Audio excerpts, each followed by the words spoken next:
स्वागत है आपका मेरे YouTube चैनल मार्केट मेनिया में। आज हम इस वीडियो में आईटी शेयर की एक दिग्गज कंपनी इन्फोसिस के बारे में बात करेंगे। मार्केट कैपिटलाइजेशन के लिहाज से ये इंडिया की 4th लार्जेस्ट कंपनी है, वहीं आईटी सेक्टर की ये दूसरी सबसे बड़ी कंपनी है। इस कंपनी की शुरुआत 2 जुलाई 1981 को नंदन नीलकेनी और उनके 6 दोस्तों ने की थी। ये कंपनी स्टॉक मार्केट में 23 फरवरी 1993 को लिस्ट हुई थी। लिस्टिंग के समय इसका IPO प्राइस 95 रुपीज़ पर शेयर था और इसकी लिस्टिंग प्राइस 147 रुपये की थी। आज हम इस वीडियो में यह विश्लेषण करेंगे कि यदि हमने इस कंपनी में लिस्टिंग होते ही पैसा लगा दिया होता तो आज ये कितना अमाउंट होता। चलिए हम इसे एक एग्जांपल से समझने की कोशिश करते हैं। जब 1993 में इन्फोसिस का IPO मार्केट में फर्स्ट टाइम लिस्ट हुआ था, तब इसकी प्राइस 147 पर शेयर थी। अगर उस समय हमने इस कंपनी के 100 शेयर खरीदे होते तो वो आज बढ़कर कितने रुपए हो चुके होते, इसका हम वीडियो में विश्लेषण करेंगे। इस कंपनी ने अपनी लिस्टिंग से अब तक 8 बार बोनस दिया है। सबसे पहले 1994 में 1:1 का बोनस, फिर 1997 में फिर से 1:1 का बोनस, 1999 में फिर से 1:1 का बोनस और सन 2004 में 3:1 का बम्पर बोनस दिया। मतलब जिस शेयर होल्डर्स के पास इन्फोसिस का 1 शेयर था उसे 3 शेयर्स बोनस के रूप में दिए गए। फिर साल 2006 से 2018 के बीच 4 बार 1:1 का बोनस इस कंपनी ने दिया। अगर हमने साल 1993 में 100 शेयर खरीदे होते तो वो आज बढ़कर कितने हो जाते, हम इसका आगे विश्लेषण करते हैं। साल 1994 में 1:1 का बोनस मिलने के बाद 100 शेयर्स के 200 शेयर हो जाते। फिर 1997 में 1:1 का बोनस मिलने के बाद 200 के 400, 1999 में 1:1 का बोनस मिलने के बाद 400 के 800 शेयर हो जाते। इसी बीच कंपनी ने सन 2000 में अपने शेयर्स को स्प्लिट कर दिया। शेयर्स की फेस वैल्यू 10 रुपये से घटाकर 5 रुपये कर दी और इससे शेयरों की संख्या जस्ट डबल हो गई, जो कि बढ़कर 800 से 1600 हो जाती है।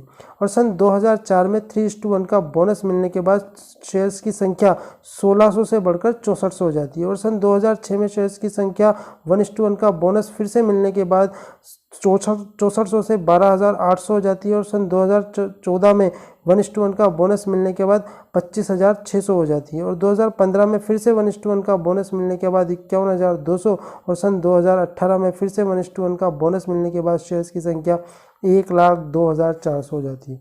अगर आप कंपनी का ट्रैक रिकॉर्ड देखें तो कंपनी ने लगभग हर 2-3 साल में एक बार बोनस की घोषणा जरूर की है, पर पिछले 4 सालों से कोई भी बोनस नहीं दिया है।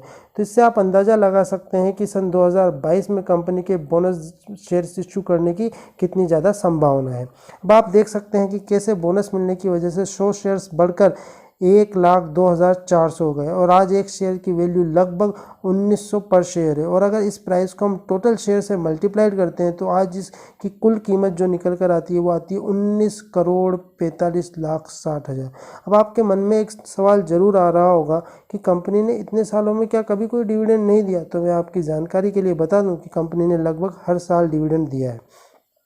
1997 से 2006 के बीच कंपनी ने 19 बार डिविडेंड दिया और इसकी वैल्यू उस समय अवेलेबल शेयर्स की संख्या के आधार पर जो निकल कर आती है वो 3,46,000 होती। आप ये टेबल में देख सकते हैं कि कैसे हमारे शेयर्स इशू हुए और किस तरीके से हमें कंपनी ने डिविडेंड दिया और उससे जो टोटल वैल्यू निकल के आती है 1997 से 2006 के बीच में वो निकल के आती है 3,46,200 रुपये।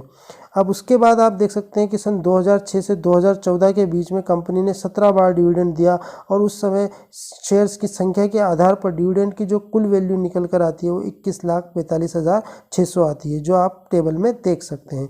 फिर उसके बाद कंपनी ने 2015 से 2021 के बीच में 16 बार डिविडेंड दिया और इस समय शेयर्स की संख्या के आधार पर डिविडेंड की जो कुल वैल्यू निकल कर आती है वो 66,08,000 आती है। तो आप देख सकते हैं कि 1997 से 2021 के बीच कंपनी ने कुल 52 बार डिविडेंड दिया और कुल वैल्यू डिविडेंड की जो निकल कर आती है वो 90,99,800 होती है। तो अब आप इस पूरी इन्वेस्टमेंट की अगर हम एक समरी देखना चाहें तो ब्रीफ समरी हम देख लेते हैं कि अगर 1994 में इन्फोसिस के हमने 100 शेयर खरीदे होते तो आज वो शेयर्स बढ़कर 1,02,400 हो जाते और शेयर्स की प्राइस 147 रुपये से बढ़कर आज 1900 रुपये हो जाती और हमारी टोटल वैल्यू ऑफ इन्वेस्टमेंट 19,45,60,000 की होती है और इसी बीच हमें डिविडेंड के रूप में 90,99,800 की कमाई होती। हमारी कुल वैल्यू डिविडेंड सहित जो निकल कर आती वो 20,36,59,800 थी। अगर हमने जो 1994 में 14,700 रुपये इन्वेस्ट करे उनकी तुलना उस समय के गोल्ड के भाव से करते हैं तो आज उसकी वैल्यू जो लगभग निकल कर आती वो 1,83,750 रुपये की होती। इस हिसाब से जब हम हमारी कुल इन्वेस्टमेंट से इस वैल्यू को घटाते हैं तो जो नेट प्रॉफिट हमारा निकल के आता है वो 20,34,76,50 रुपये का होता और हमारा प्रॉफिट परसेंटेज जो निकल कर आता है 1,10,735% होता। तो ये आप देख सकते हैं कि कैसे हमारी 14,700 की इन्वेस्टमेंट बढ़ कर के 20,34,76,50 रुपये बन जाती है। तो आप समझ सकते हैं कि कैसे वैल्यू इन्वेस्टिंग आपकी वेल्थ को क्रिएट करती है, आपके पूंजी को कितना ज़्यादा ग्रो कर सकती है।